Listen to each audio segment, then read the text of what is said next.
Hermanos, en anticipación a la apertura de nuestro culto de la tarde, de nuestro servicio de la tarde, como lo anunció nuestro hermano Mundo hace poco, vamos a salir brevemente de nuestro estudio expositivo en la segunda carta del apóstol Pedro, y por tres semanas vamos a estar estudiando con respecto a la importancia que nosotros debemos de darle al estudio de la palabra de Dios y la congregación en el día del Señor.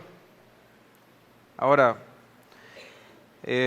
yo sé que hemos estado haciendo muchas pausas, muchos paréntesis últimamente, pero no se preocupen, hermanos. Vamos a terminar segunda de Pedro, aunque nos tome varios años. No, son bromas. Son bromas. Si el Señor lo permite, para octubre ya vamos a haber terminado segunda de Pedro. Pero creímos que era importante tocar este tema, especialmente cuando se aproxima la apertura de un nuevo servicio que no está encaminado, hermanos, a ser una tanda más. Y eso quiero tratar de que cada uno de ustedes pueda tener claridad en ese aspecto. No es una tanda más, es una oportunidad más. Oportunidad para crecer en el conocimiento de Dios. Eso es lo que es. Nosotros, la iglesia no es un cine donde nosotros vamos y tenemos una serie de tandas a las que nosotros podemos asistir. Eso no es así. Somos la congregación de los santos. Y Dios nos ha dado un día para que nosotros nos podamos congregar y le podemos adorar a Él juntos como iglesia, unidos, y podamos ser instruidos en su palabra. Entonces, como les decía, vamos a hacer una breve pausa por 3 semanas y vamos a estar estudiando con respecto a la importancia que le debemos de dar al estudio de la palabra de Dios como congregación en el día del Señor. Y hermanos, y como creyentes, yo estoy seguro que todos aquí estamos conscientes de que el estudio de la palabra de Dios y el congregarnos es fundamental para nuestra salud y crecimiento espiritual. No hay manera, hermanos, en que realmente nosotros podamos ser personas fortalecidas en el Señor, desligados del estudio de la palabra o desligados de la congregación. El Señor no compró a su iglesia para que cada miembro de la iglesia viviera separado el uno del otro. Él nos compró para unirnos, juntarnos, hacernos su cuerpo. Y como cuerpo de Cristo debemos estar juntos. En la tierra, la iglesia de Jesucristo se reúne en iglesias locales. Pero cada reunión en cada iglesia local solamente es una anticipación para la reunión final, donde todos los creyentes de toda tribu, lengua y nación vamos a estar delante del trono de nuestro Dios, adorándole por la eternidad. Ahora, hermanos, de pronto nosotros sabemos que es importante dedicarnos al estudio bíblico, que es importante estar congregados, que es importante la oración. Pero díganme si no es cierto que muchas veces son áreas que nosotros descuidamos en nuestra vida. Y esa es justamente la razón por la cual nosotros no vemos cambios significativos en nuestra vida. No vemos cambios significativos en nuestro carácter, en nuestras actitudes, en nuestro comportamiento. ¿Por qué no vemos de manera clara, evidente, la transformación que viene a hacer el Señor en la vida de todo aquel que Él salva? ¿Por qué no vemos esos cambios tan evidentes y manifiestos?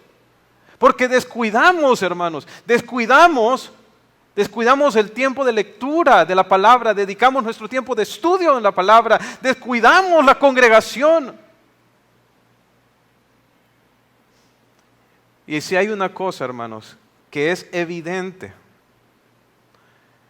a lo largo de la Escritura y en la historia y en la historia de la redención es que no ha habido avivamiento espiritual en el pueblo de Dios o en una persona desligado de un renovado amor y compromiso con la palabra de Dios. Hoy en día la gente habla de avivamiento y piensan que avivamiento es estar cantando todo el día en una iglesia.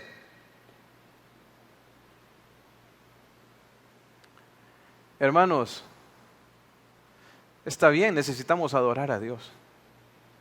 Necesitamos cantarle.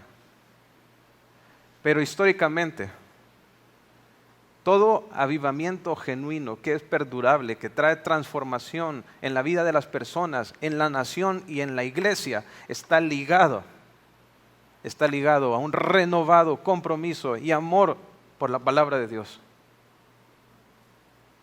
Y solo quisiera darles algunos ejemplos de personas que fueron usadas por Dios en tiempos donde la palabra de Dios estaba siendo anunciada, incluso en medio de un contexto hostil y de persecución. Miren lo que dijo uno de los padres de la iglesia, Ignacio de Antioquía. Dijo: mi mayor deseo es ser como el grano de trigo que cae en la tierra y muere para dar fruto y glorificar a Dios. La palabra de Dios me ha fortalecido y me ha dado esperanza en medio de la persecución. Estoy dispuesto a dar mi vida por la palabra de Dios para que ésta siga siendo proclamada y siga transformando corazones. Dijo Agustín de Hipona: la palabra de Dios es mi roca y mi refugio. Me ha revelado la verdad y me ha guiado hacia una relación más profunda con Dios. No temo las amenazas ni las persecuciones, porque sé que el poder de la palabra de Dios trasciende cualquier adversidad. Que mi vida sea un testimonio del poder transformador de la palabra de Dios. Perpetua de Cartago, que murió por su fe en Jesucristo, dijo: aunque enfrento la muerte y la separación de mi familia, mi amor por la palabra de Dios no se desvanece. Estoy dispuesta a entregar mi vida por mantenerme fiel a Cristo y a la verdad de las Escrituras. Que mi sacrificio inspire a otros a valorar y a defender la palabra de Dios hasta el final. María, una creyente de Betania, dijo: aunque soy débil y mortal, mi amor por la palabra de Dios es inquebrantable. He aprendido de Jesús que la vida eterna se encuentra en sus enseñanzas. Estoy dispuesta a dar mi vida por seguir a Cristo y por compartir la verdad de las Escrituras con aquellos que aún no lo han escuchado. John Wycliffe: la palabra de Dios debe de estar al alcance de todos y no solo de unos pocos privilegiados. Estoy dispuesto a enfrentar la persecución y el rechazo por traducir la Biblia al idioma común. Que mi vida sea un testimonio de la importancia de conocer y de vivir conforme a la verdad de Dios. Richard Baxter, un pastor puritano, dijo: la palabra de Dios es mi mayor deleite y tesoro. En ella encuentro la guía para cada aspecto de mi vida y es fuente de consuelo y esperanza en tiempos de prueba. Me siento profundamente bendecido de poder estudiar, enseñar y vivir según las verdades que Dios ha revelado en su palabra. El famoso predicador John Owen dijo: nada me llena de mayor gozo y asombro que la palabra de Dios. En cada página encuentro la revelación de la gloria y la gracia de nuestro Salvador. Mi mayor deseo es que cada corazón pueda ser transformado por la verdad de las Escrituras y experimentar la comunión íntima con Dios que ellas ofrecen. Thomas Watson dijo: la palabra de Dios es como un manantial inagotable de sabiduría divina. Cada vez que la estudio encuentro nuevas gemas de verdad y promesas que llenan mi corazón de gratitud. Estoy convencido que la palabra de Dios es el mejor alimento para nuestras almas, fortaleciéndonos y guiándonos en cada paso. John Bunyan, el escritor del Progreso del Peregrino, dijo: la palabra de Dios es mi compañera constante en horas de soledad y tribulación. En sus páginas encuentro consuelo y dirección. Cada vez que leo las Escrituras siento que estoy caminando junto a los personajes bíblicos, aprendiendo de su fe y de su valentía. La palabra de Dios es mi refugio y es mi espada. Todos estos hermanos, como otros miles a lo largo de la historia, experimentaron lo que Dios promete para toda persona que ama su palabra. ¿Saben qué ha prometido Dios para los que aman su palabra? ¿Quieren saber, hermanos? La ley de Jehová es perfecta, que convierte el alma. El testimonio de Jehová es fiel, que hace sabio al sencillo. Los mandamientos de Jehová son rectos, que alegran el corazón. El precepto de Jehová es puro, que alumbra los ojos.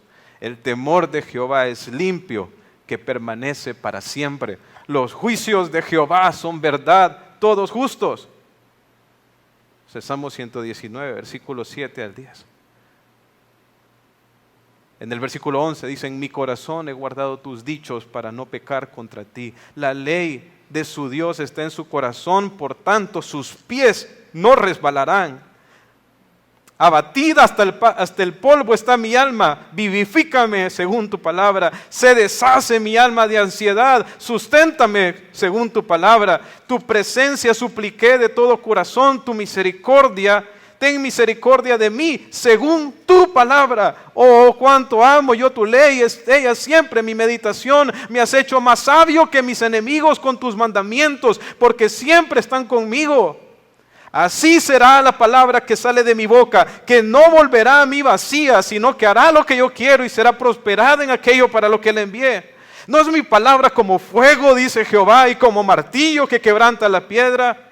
¿No te ha declarado, oh hombre, lo que es bueno y lo que pide Jehová de ti? Solamente hacer justicia, amar misericordia y humillarte ante tu Dios. Lámpara es a mis pies tu palabra y lumbrera a mi camino. Mucha paz tienen los que aman tu ley, y no hay para ellos tropiezo. Hijo mío, no te olvides de mi ley, y tu corazón guarde mis mandamientos, porque largura de días y años de vida y paz te aumentarán. Escrito está, dijo el Señor Jesús, no solo de pan vivirá el hombre, sino de toda palabra que sale de la boca de Dios. Dijo Jesús a los judíos que habían creído en Él: si vosotros permanecieseis en mi palabra, seréis verdaderamente mis discípulos y conocerán la verdad, y la verdad os hará libres. Porque estas cosas se escribieron antes para nuestra enseñanza, para que por medio de la paciencia y consolación de las Escrituras tengamos esperanza. Toda la Escritura es inspirada por Dios y útil para enseñar, para redarguir, para corregir y para instruir en justicia, a fin de que el hombre de Dios sea perfecto, enteramente preparado para toda buena obra. Porque la palabra de Dios es viva y eficaz, y más cortante que toda espada de dos filos, que penetra hasta partir el alma y el espíritu, las coyunturas y los tuétanos, y discierne los pensamientos y las intenciones del corazón. ¿Saben qué nos dice eso, hermanos? Que la palabra de Dios es la que nos da vida, nos alienta, nos sustenta, nos da paz, nos da gozo, nos quebranta, nos confronta, nos transforma, nos santifica, nos limpia, nos alumbra, nos enseña y tantas cosas más. La palabra de Dios es lo que nos santifica. Así lo dijo el Señor Jesucristo cuando oró allá en Juan capítulo 17 al Padre, diciéndole: santifícalos en tu verdad, tu palabra es la verdad. Hermanos, ¿por qué la palabra de Dios tiene este efecto? Porque bueno, Dios la dotó de esas cualidades y de esa capacidad con su mismo poder. Pero es que, hermanos, en las páginas de la Escritura se nos revela a Dios. El apóstol Pablo dice que nosotros somos transformados de gloria en gloria. Cuando somos nosotros expuestos a la gloria de Dios.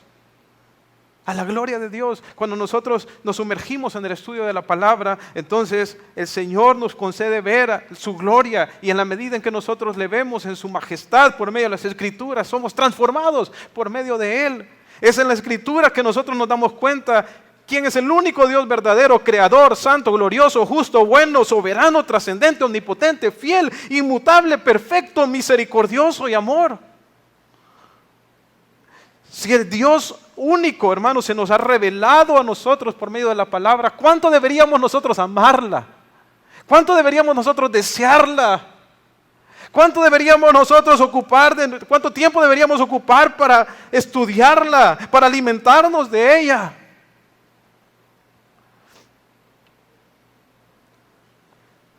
Ciertamente, hermanos,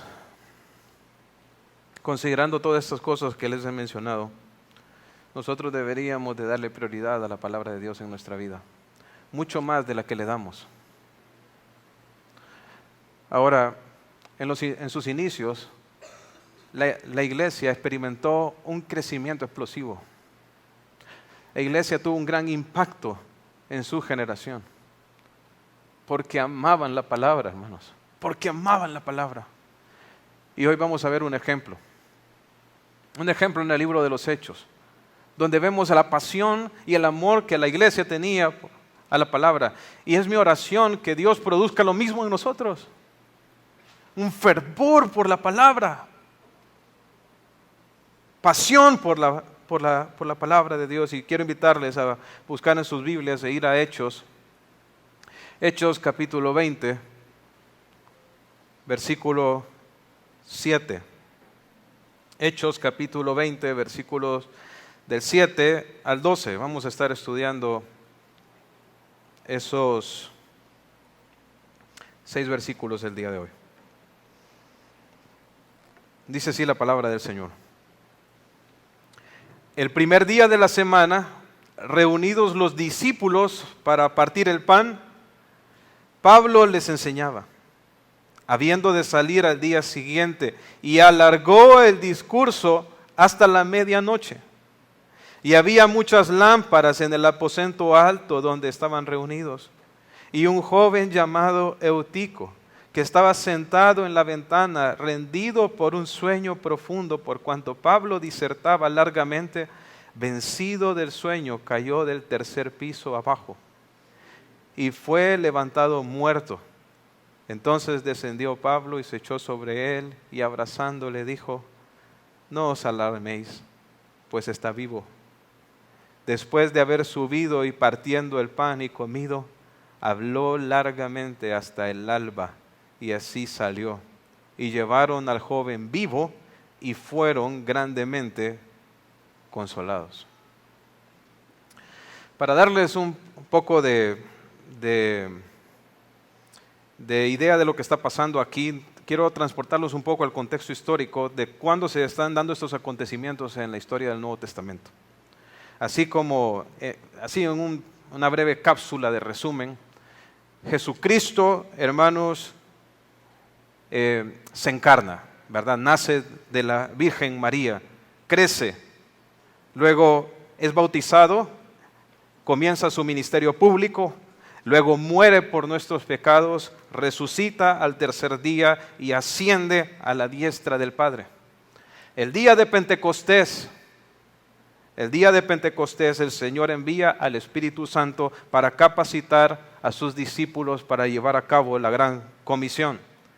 A partir de ese momento y por el poder del Espíritu de Dios, la iglesia se expande por todo el mundo por la valiente predicación del Evangelio, donde Pablo, un ex fariseo convertido a Cristo, llega a ser un instrumento clave, pues de ser un perseguidor se convierte en uno de los más grandes predicadores de la fe cristiana.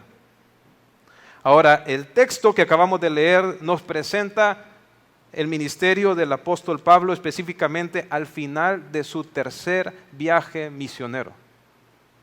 Pablo se convirtió en su camino a Damasco, luego estuvo un tiempo de preparación en la presencia del Señor allá en Arabia, luego regresa él a Tarso, luego la iglesia de Antioquía lo llama para trabajar ahí y de la iglesia de Antioquía él es enviado como un misionero. Pablo hace varios viajes, este es el final de su tercer viaje misionero, al menos este es el último viaje misionero que tenemos registrado en el libro de los Hechos.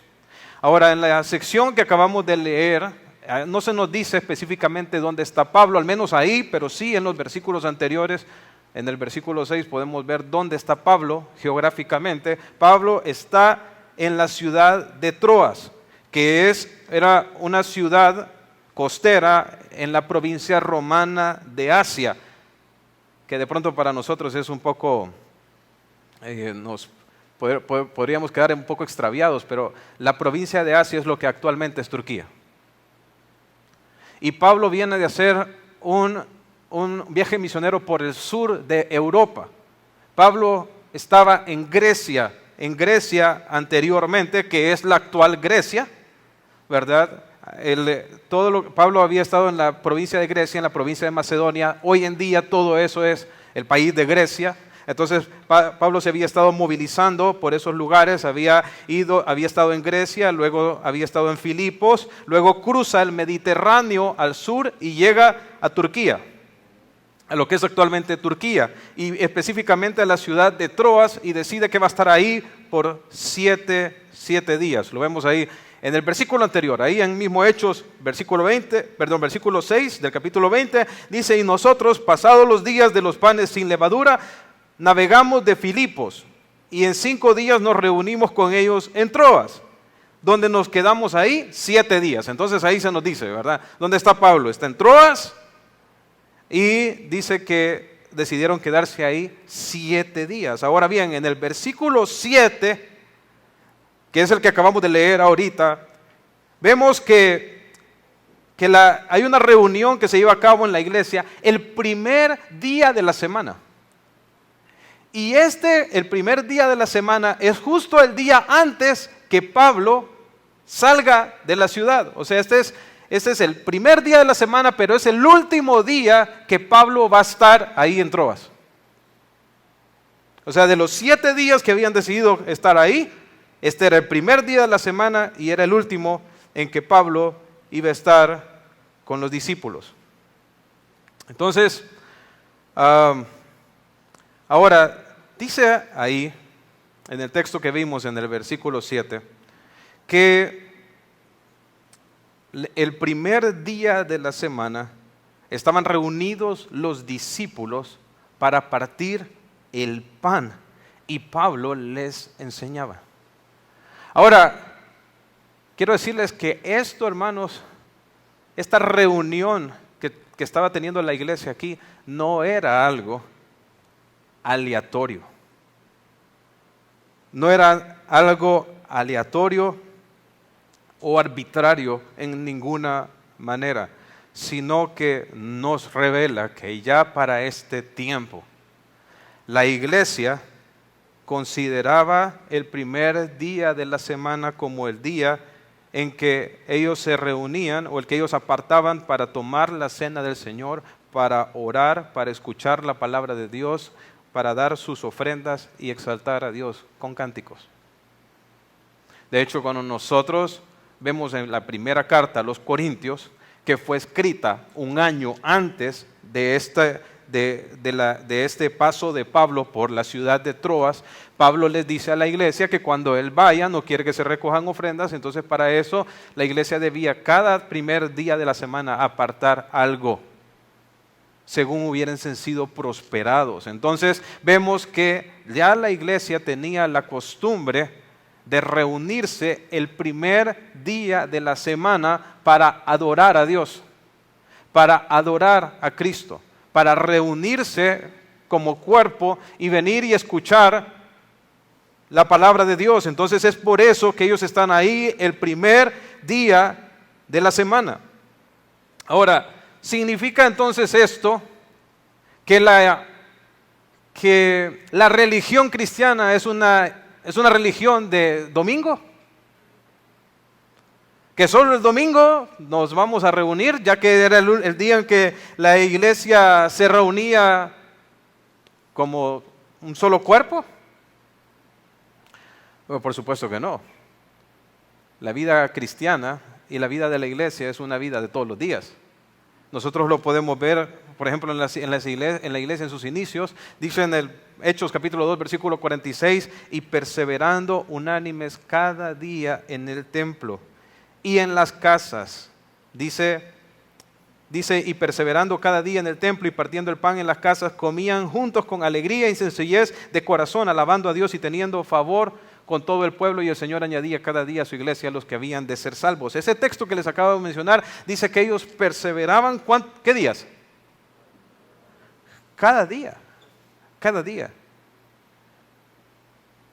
Ahora bien, pero nosotros sabemos que esas reuniones que se llevaban a cabo en ese templo de Jerusalén eran solamente temporales. Ese templo iba a ser destruido en el año 70 y a medida que nosotros atravesamos ese proceso de transición de donde la iglesia deja de ser primariamente judía y se vuelve principalmente gentil, entonces nosotros vemos y se expande por todo el mundo, ¿verdad? Vemos que la iglesia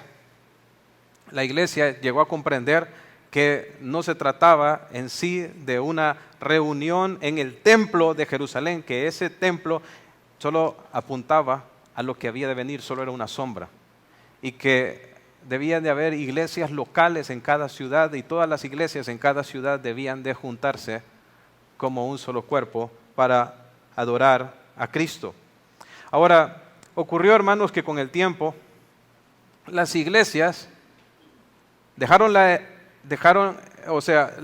iglesias llegaron a la convicción de que la edificación mutua se iba a dar entre semana por medio de visitas y estudios bíblicos en las casas. Y que la reunión, iban a ser edificados también todos, como cuerpo, como iglesia, en la reunión que se iba a llevar a cabo el día domingo, en el día del Señor. Es por eso que hasta el día de hoy la iglesia se reúne, ¿qué día? El día domingo. El día domingo. Ahora, también, hermanos, esto de que la iglesia se reúna el primer día de la semana no es algo arbitrario. No es algo arbitrario. Porque en ese tiempo, hermanos, el primer día de la semana era un día como cualquier otro. O sea, los judíos, ¿cuál era el día que los judíos apartaban para adorar a Dios? Era el sábado. El sábado era el día de reposo. Era el día de reposo. Entonces, pero vemos en la iglesia que hay un cambio. Y pasa de ser el día apartado para la adoración, el día sábado, a ser el domingo, el primer día de la semana. Ahora les pregunto, hermanos, ¿por qué? ¿Por qué?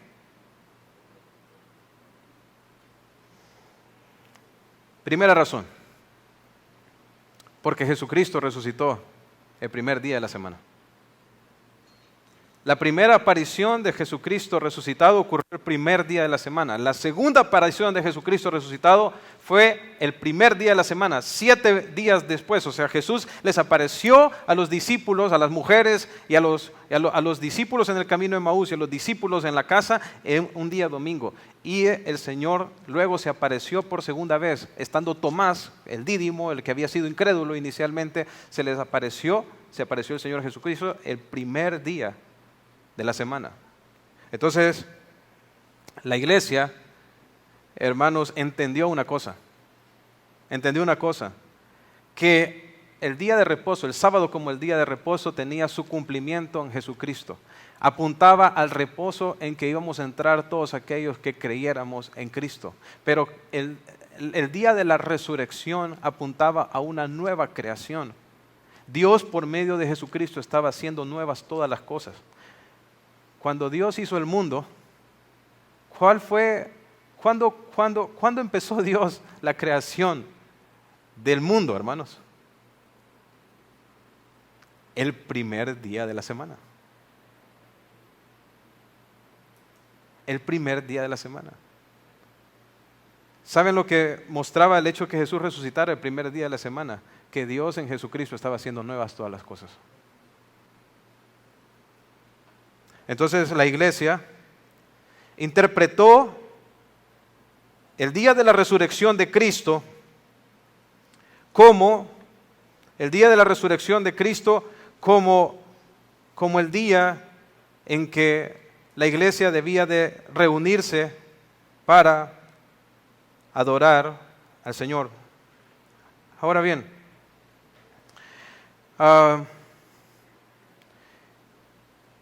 hoy en día, hermanos, existe un movimiento dentro de la iglesia donde las personas piensan que por estar en el nuevo pacto, por estar en Cristo Jesús, nosotros ya no tenemos por qué apartar ningún día para dárselo completamente a Dios. Ahora, quisiera transportarles un poco a la ley. El mandato de guardar el día de reposo, ¿dónde lo encontramos? En los 10 mandamientos, ¿no es así? Los 10 mandamientos son conocidos como la ley moral.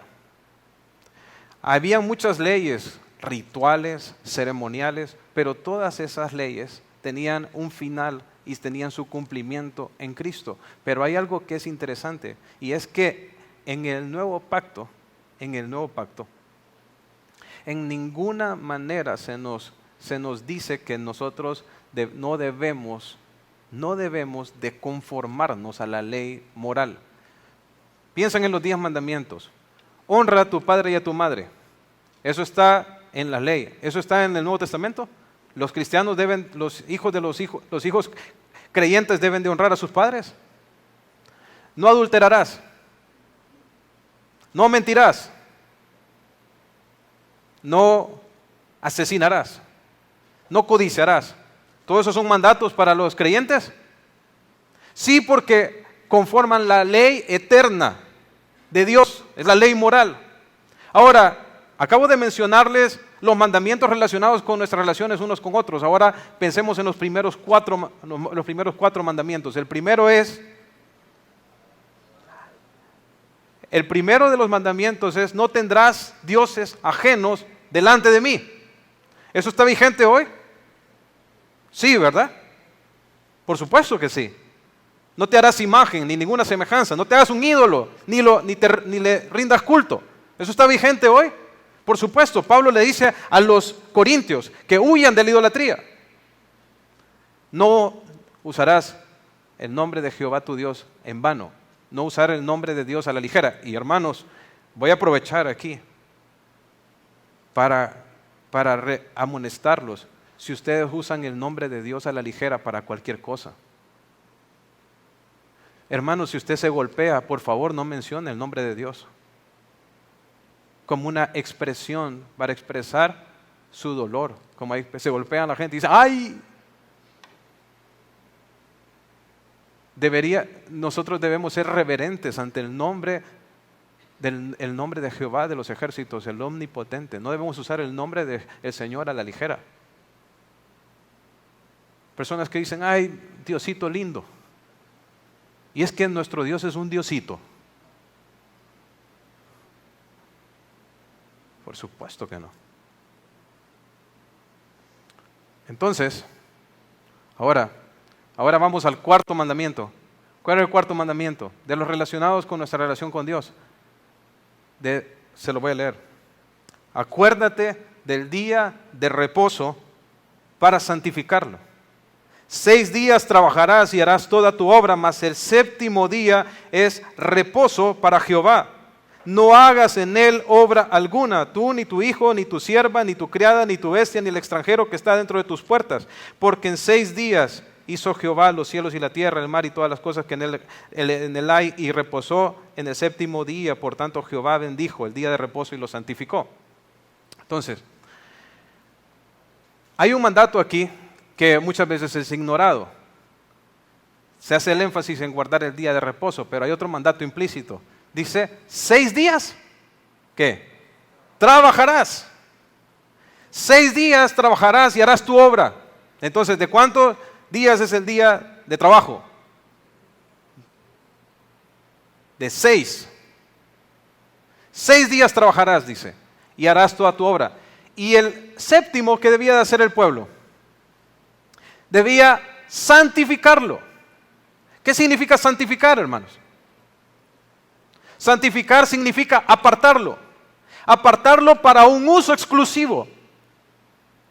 Entonces, ¿qué debían de hacer los judíos en el antiguo pacto? Apartar un día y dedicarlo exclusivamente al Señor. Cuando dice aquí que no debían de trabajar, no está diciendo que no podían hacer absolutamente nada, sino que no se podían dedicar a sus labores cotidianas. Eso es lo que estaba diciendo. Eso era el punto. No debían de dedicarse a sus empresas, no deberían dedicarse a ninguna actividad de generación económica, no deberían de dedicarse a sus cosas. El Señor ya les había dado 6 días para que lo hicieran, sino que tenían que separar uno de todos esos, santificarlo, apartarlo exclusivamente para el Señor. Ahora, ¿cómo podemos saber nosotros que esto es así? Porque Jesucristo sanó el día de reposo. O sea que era correcto hacer bien en el día de reposo. Por supuesto que sí. Los discípulos recogieron espigas y comían el día de reposo. ¿Era correcto comer en el día de reposo? Por supuesto que sí. Cuando nosotros vemos Isaías capítulo 58, en el Antiguo Testamento, Dios dice lo siguiente: si retrajeres del día de reposo tu pie de hacer tu voluntad en mi día santo, y lo llamares delicia, santo, glorioso de Jehová, y lo venerares no andando en tus propios caminos, ni buscando tu voluntad, ni hablando tus propias palabras. Escuchen, ¿para qué era ese día? Era para que no hicieran su voluntad. Era para que lo apartaran. Era un día que sería delicia, santo. No debías de buscar tu voluntad ni hablar tus palabras. Era un día para que la palabra de Dios fuera predicada. De hecho, cuando Jesucristo en su ministerio predicaba en las sinagogas, ¿qué día lo hacía? El día de reposo. O sea que en el día de reposo se podía hacer bien al prójimo, se podía comer, en el día de reposo se podía ir a la sinagoga para ir a escuchar la palabra de Dios, incluso se podía ayunar. De hecho, eso es lo que el contexto de Isaías 58 es el ayuno que Jehová escogió. El punto era dedicarlo completamente al Señor. Ahora, aunque a la iglesia no se le manda a guardar incluso el domingo como el día de reposo, ¿creen ustedes que el principio espiritual de la ley sigue vigente, hermanos? Piénsenlo. ¿Sigue vigente el principio moral detrás de no cometerás adulterio? ¿Sí o no? ¿Es inmoral cometer adulterio? ¿Creen ustedes que sigue vigente el principio espiritual de apartar un día exclusivamente para ofrecérselo al Señor? Y si no lo hacemos, ¿qué sería? Inmoral. Inmoral.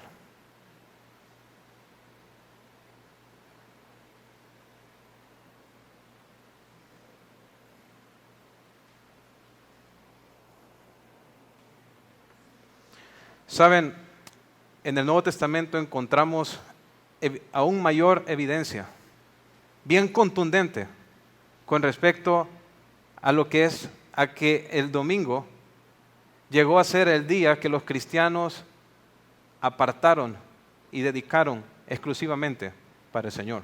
¿Saben dónde lo encontramos? En Apocalipsis capítulo 1, versículo 10. Cuando Juan recibe la revelación del Apocalipsis, dice él que él estaba en el día del Señor. Ahora, cuando ustedes estudian la construcción gramatical ahí, no está hablando del día escatológico. La construcción gramatical, cuando hace referencia al día escatológico, el día en que el Señor va a derramar su juicio sobre el mundo, es Ge Gemera Curiú. Ge Gemera Curiú. Pero cuando habla aquí acerca de el día del Señor, ahí en Apocalipsis capítulo 1, versículo 10, la construcción es así, es Ge Gemera Curiaque. Y ambas construcciones tienen un enfoque completamente diferente. El día del Señor escatológico, la construcción gramatical apunta al hecho de que Dios ha separado un día. Dios ha separado un día donde va a juzgar al mundo, va a derramar su juicio sobre el mundo. Pero Ge Gemera Curiaque es lo opuesto. Es un día que los cristianos han apartado exclusivamente para el Señor. En un caso es el día que Dios ha apartado para juzgar al mundo, y en el otro caso es el día que los cristianos reconocen que le pertenece completamente al Señor.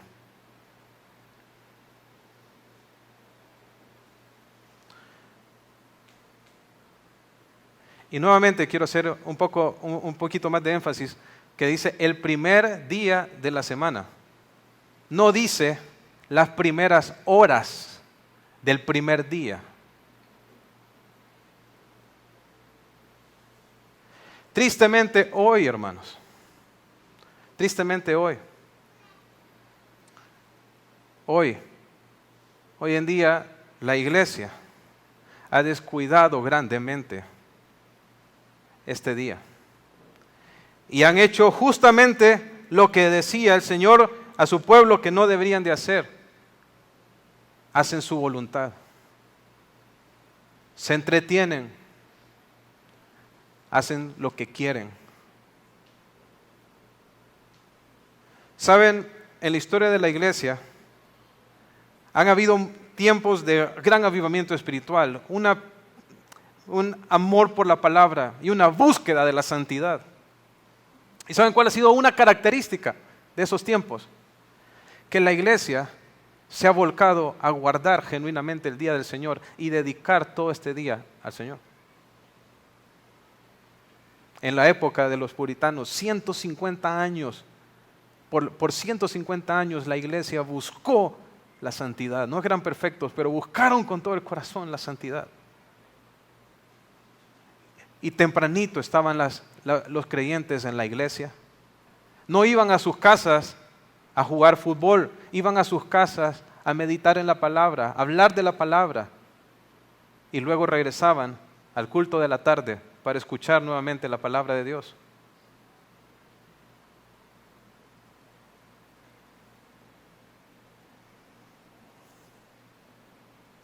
Entonces, hermanos, esta disposición para escuchar la palabra era evidente en el primer día o en el primer día de la semana, porque los creyentes lo apartaron para el Señor.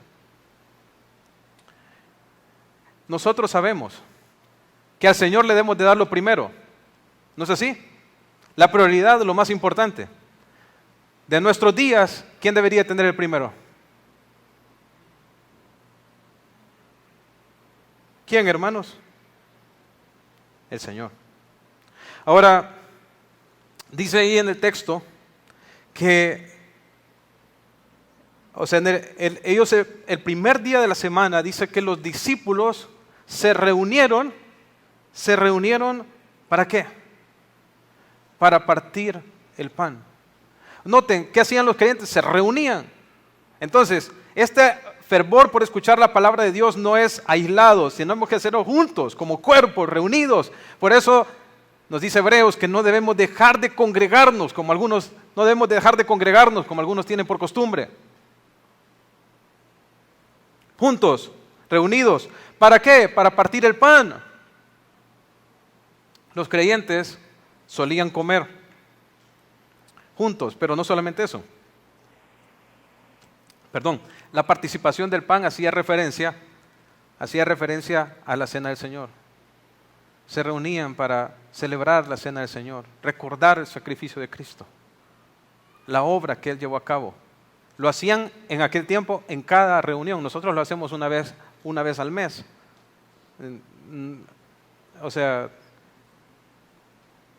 realmente no nos dice la Escritura, ¿verdad? Como un parámetro establecido que debemos hacerlo cada reunión, pero se puede. Y la iglesia lo hacía. Y dice, se reunían para partir el pan. ¿Y Pablo qué hacía? Les enseñaba. ¿Qué hacía? Les enseñaba. Era un tiempo para escuchar la palabra de Dios. Ahora, hermanos, ¿cuánto tiempo les enseñó Pablo? ¿Hasta qué hora le dio? Hasta medianoche. Ellos se reunían al comenzar el día. Ellos contaban los días, no como nosotros, a partir de las 12 de la noche. Lo contaban a partir de las 6 de la tarde. O sea que al mero comenzar el día del Señor, el primer día, a las 6 de la tarde, ellos estaban juntos como iglesia. ¿Y hasta qué horas estuvo Pablo disertando, estuvo enseñando? hasta la medianoche.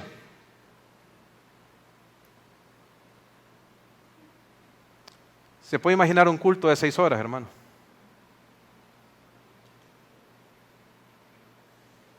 Y ahí es donde ustedes se pueden dar cuenta de por qué la iglesia está tan raquítica hoy en día, tan débil, porque no está acostumbrada el alma de los creyentes a ser bañados, sumergidos en la palabra, sino que se han adaptado los cristianos a esta época y ya quieren que la predicación sea como una charla de TikTok, y a la hora están desesperados viendo el reloj. No pueden soportar la prolongada exposición de la palabra de Dios. Y eso da evidencia, no de un mal trabajo por parte del predicador que es inconsciente con el tiempo de los hermanos. Da triste, lo opuesto, da testimonio de la condición espiritual de los creyentes hoy en día.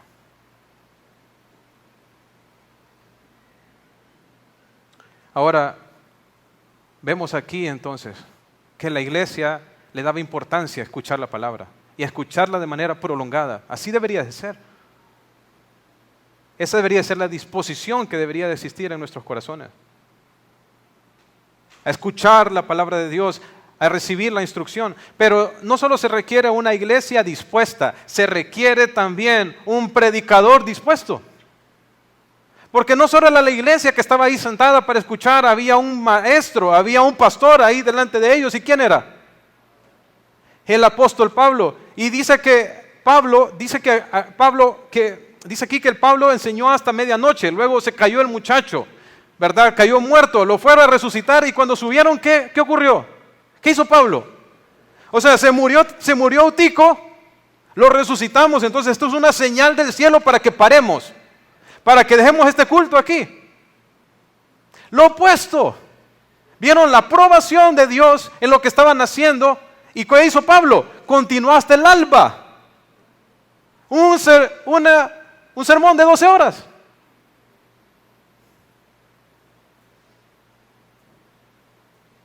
Y vemos aquí la pasión y el amor que Pablo tenía y la prioridad que le daba a él a la exposición de la palabra. Es por eso que cuando él se reúne con los pastores, más adelante aquí mismo se nos describe eso en el capítulo 20 del libro de Hechos, él les dice en el versículo 20, como nada que fuese útil, he rehuido anunciaros y enseñaros públicamente y en las casas, testificando a judíos y a gentiles acerca del arrepentimiento para con Dios y de la fe en nuestro Señor Jesucristo. Pablo no rehuía. Pablo no era tristemente como hoy muchos predicadores hoy perezosos, que no quieren darle el trabajo que requiere la predicación, la exposición de la palabra de Dios y el discipulado. Hoy en día muchos quieren ser pastores porque piensan que el pastor solo trabaja un día.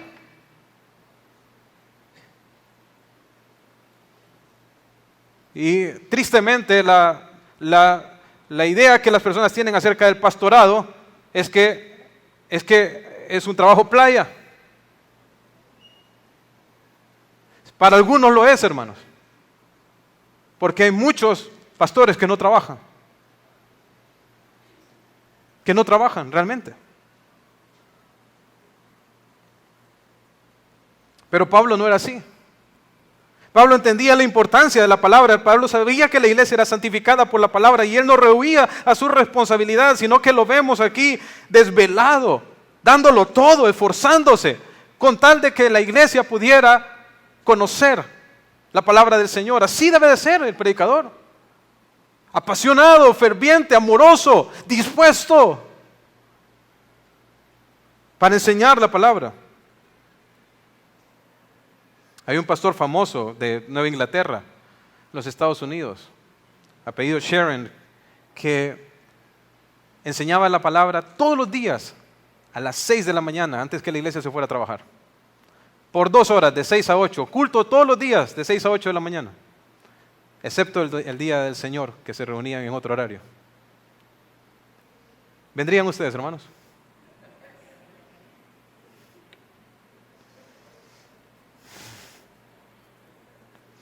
Decía, cuando Pablo le comparte a Timoteo cuál debía ser aquello que él debería dar importancia a su ministerio, le dice en 2 Timoteo 4:1, te encarezco delante de Dios y del Señor Jesucristo, que juzgará a los vivos y a los muertos en su manifestación y en su reino, que prediques la palabra, que instes a tiempo y fuera de tiempo, redarguye, reprende, exhorta con toda paciencia y doctrina. ¿Por qué? Mira, porque vendrá tiempo cuando no sufrirán la sana doctrina. Pablo le está diciendo a Timoteo, tú vete en contra de la corriente. Va a venir el día donde la mayoría no va a predicar la palabra, donde se van a levantar falsos. Va a venir el día donde la gente no la va a aguantar, no la va a soportar la sana doctrina. No la van a sufrir, no la van a querer recibir, pero tú mantente firme. Tú predica la palabra. Esa es la principal forma en que un predicador le muestra el amor que tiene a la congregación. Enseñando la palabra. Ahora, pero existe, hermanos, una realidad aquí de la cual no podemos escapar. Y es que cuando nosotros intentamos buscar de todo corazón la palabra del Señor, vamos a tener que luchar con nuestra humana debilidad. Vamos a tener que luchar contra el cansancio, contra las distracciones, contra el hambre, la sed, la susceptibilidad del ambiente. Y además de esto, vamos a tener que luchar contra nuestra naturaleza pecaminosa, que se resiste a que nosotros tengamos tiempo en la palabra. Y eso nos queda claramente manifestado aquí en lo que le pasó a Eutico. Dice, Lucas es bien descriptivo aquí, nos transporta al momento. Dice que ellos estaban en un aposento alto, en un tercer piso.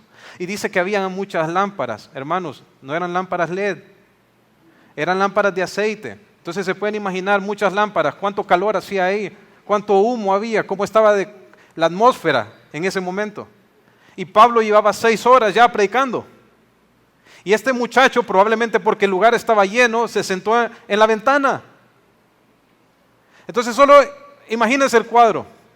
Está caliente adentro, hay bastante humo, y usted está en la ventana y siente la brisa por detrás. Y es medianoche. Cualquiera se duerme. Y por favor, hermanos, no vaya a poner a Eutico como excusa de por qué usted se duerme. Porque no es lo mismo haber estado 6 horas escuchando la palabra del Señor y estar sin aire acondicionado, ¿verdad? En un lugar caliente, y es empezar a sentir la brisa de la ventana. A llevar 30 minutos escuchando el sermón después de que ha dormido bien y que ha comido bien. Entonces, no pongamos eso como excusa, pero es una realidad que cuando nosotros estamos buscando la palabra de Dios con todo nuestro corazón, vamos a tener que luchar con nuestra humana debilidad. Eso va a ser cierto en la medida en que usted quiere formarse el hábito de leer la Biblia, va a tener que luchar contra el sueño. Va a empezar a cabecear, y de hecho quiero decirles que esto es justamente lo que dice aquí que está ocurriendo, porque en el versículo 9 dice que él estaba rendido del sueño, y más adelante dice que después estaba vencido por el sueño. Son dos cosas diferentes. La palabra rendido habla con que él estaba luchando, esa es la idea de rendido, estaba luchando. O sea que, miren, en ninguna manera este texto está haciendo una crítica contra Eutico. Yo creo que es lo opuesto. Lo que vemos ahí era que era tal su deseo por escuchar la palabra de Dios que estaba ahí luchando por estar concentrado, luchando por ser parte, luchando por escuchar, por entender. Hermanos, así deberíamos de ser nosotros. Y le voy a decir, es mejor estar aquí luchando que estar en su casa viendo tele.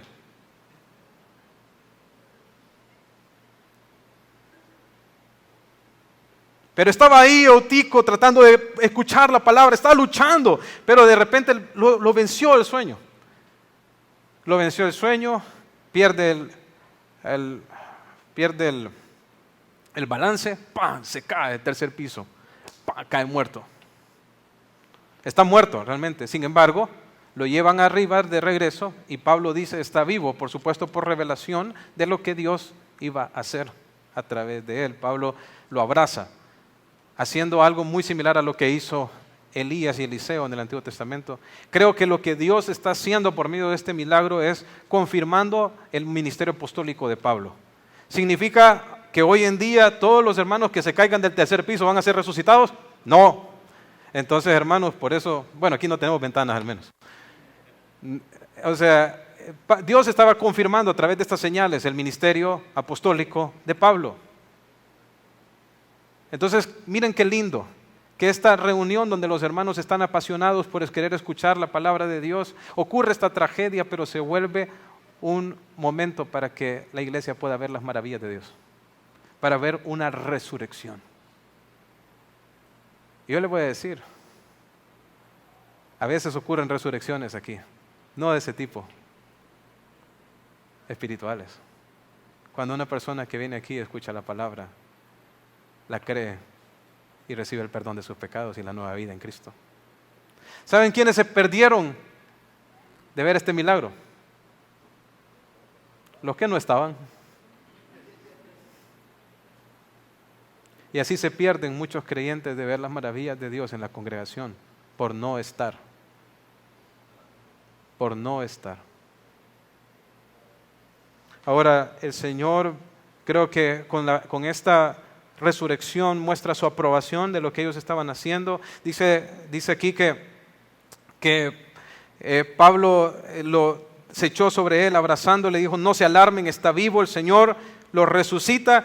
Y después suben y parten el pan, tienen ese tiempo en que recuerdan el sacrificio de Cristo y luego comparten los alimentos, cenan. Y luego dice que Pablo habló largamente hasta el alba. Entonces, ¿qué vio Pablo esto como un estímulo? La resurrección de este muchacho, la obra de Dios ahí como un estímulo para seguir adelante, para seguir enseñando la palabra del Señor hasta el alba. Y dice en el versículo 12 que llevaron al joven vivo y fueron grandemente consolados. Hermanos,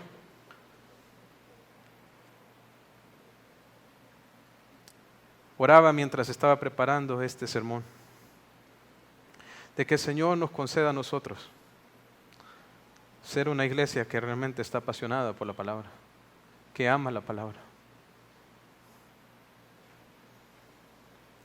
Y una iglesia también que le da al Señor el primer lugar,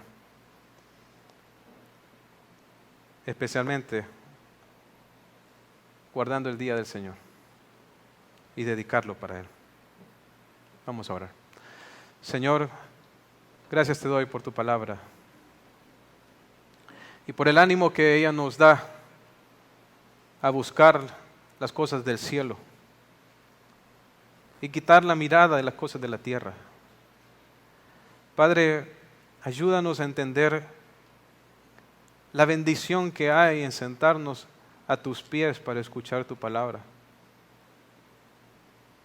Pensamos a veces que teniendo más diversión, más entretenimiento, vamos a sentirnos más descansados, pero es lo opuesto, porque el verdadero descanso se encuentra en ti. Ayúdanos, Señor, a darte la prioridad a ti en nuestra vida. En el nombre de Jesús. Amén.